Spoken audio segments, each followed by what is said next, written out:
This is John LeBaron with Chimney Check Professionals. This is the video portion of my inspection. Ensure that you review my written report for all my findings and recommendations. What we do is we look at the inner wall of the system, or at least this perspective, that's what we're doing. This is our spark arrestor rain cap at the top. This cable right here is the pull down cord for the damper, and I'll talk about that in my report. As we pull the camera down, we can see the top portion of the system has a mortar coating along these surfaces. We can see a gap where the mortar coating meets the first flue tile, some chipping and loose materials. If we look closely around here, we'll probably see some cracking here and there too.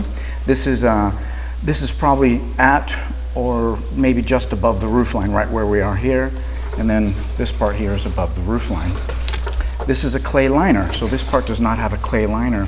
That's a little odd because generally if we're gonna have a 1920s chimney system and it's got a clay liner, we're gonna see the clay liner from top to bottom. This would lead me to believe that the chimney was found to be damaged at one time and then partially reconstructed, basically from this point up. Could have been from here, hey, it could have been from there. And then they chose not to put the liner back in, but instead put a mortar coating.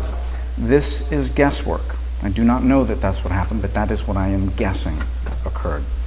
Of course, we don't want gaps between surfaces. As we bring the camera down, we're going to see a mortar coating. Now, because of the work that they did up here with the mortar coating, a lot of drips. And the reason I'm pointing that out is it does limit what I can see. With all those streaking, there could be a vertical crack in the tile, and I wouldn't be able to tell you. I'm not saying there is. I'm just letting you know what I can't do. Now, behind the clay tile is a single wall brick construction and then the wood framing of your walls. So with that comes the need or desire to meet a certain standard. Now, it looks like they tried to do what we call regrouting or tuck pointing between this material and this material. These are two separate tiles. This is the joint, and you can see a gap here. We can see gaps there, little teeny gaps. If we could get our camera here, we would... we can see a gap here too, filled with a little debris. So when they tried to do their patching, they didn't quite clean it good enough either. And then you can see gaps here. So there was a sort of an attempted repair. And as we come down here, we can see, again, all these areas, we're going to see little gaps here and there. We're going to see loose material here. This looks like another colonoscopy. I am recording sound, just so you know.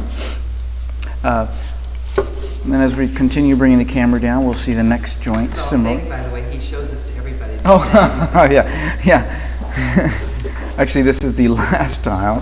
Now, this is what we call the smoke chamber, the transition between the fireplace to the bottom clay tile. And then we can see a gap where these materials meet. What I'm really showing you here is a sort of a repair to the inner walls of a chimney system that was done okay, nothing great. It's one of those things where the purpose for it isn't completely met because we have gaps between surfaces. As we bring the camera down, we're going to see cracking of surfaces. This is a pretty clear indication that they didn't layer it like they're supposed to. And there's also there's a fibrous material that if you're going to make your own mixture, you need to put the fibrous material in there as part of the component to help hold it together so stuff doesn't crack. There will always be cracking, but this much cracking is just an indication of they just did it all in one whack. This was rebuilt 4 years ago, so they probably... Rebuilt? The house was rebuilt? Oh, well, it wasn't rebuilt, but may have been significantly remodeled. It was brought down to the studs. And then This is original? Yeah. Yes. So this is a fireplace in the 1920s. Oh, and they left the fireplace, took everything else down? So they took it down to the stud. So a remodel, a significant remodel. Significant. Okay. So we have gaps between the mortar coating.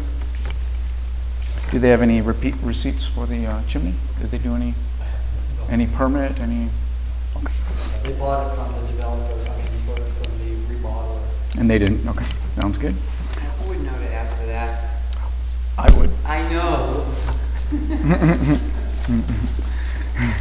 I asked because one out of 50, someone shows me something. So now we're coming down to the bottom portion of the smoke chamber. And then we can see some areas where they didn't do the coating. So again, if you're going to make a determination that the coating is needed for the smoke chamber, well then there's a way to do it. Part of that way to do it is do the whole thing. So it was missed, not a big deal How much does that necessarily. cost people? Well, let me get back to you. Okay.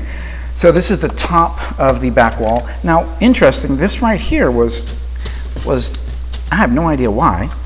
This right here was right here. It's almost like they, and then there's a little area where you can almost see a screw, where this right here is where they had a little, one of these screws right there. I have no idea why they would have that. It just seems very odd, but it is there. This is our pull-down damper cord for it, and you can see that's a little loose. That's easy to correct. We have a glass on the firebox floor. You know, probably the only thing to think about as far as this glass goes is it's not going to burn purely. When you have a gas log system, there's a way it's supposed to be installed so that it burns clean and pure. That's probably really the only real concern on it. I'm going to turn it on and try to determine how well the system does draft. This concludes the video portion of the inspection. Ensure you review my written report for all my findings and recommendations.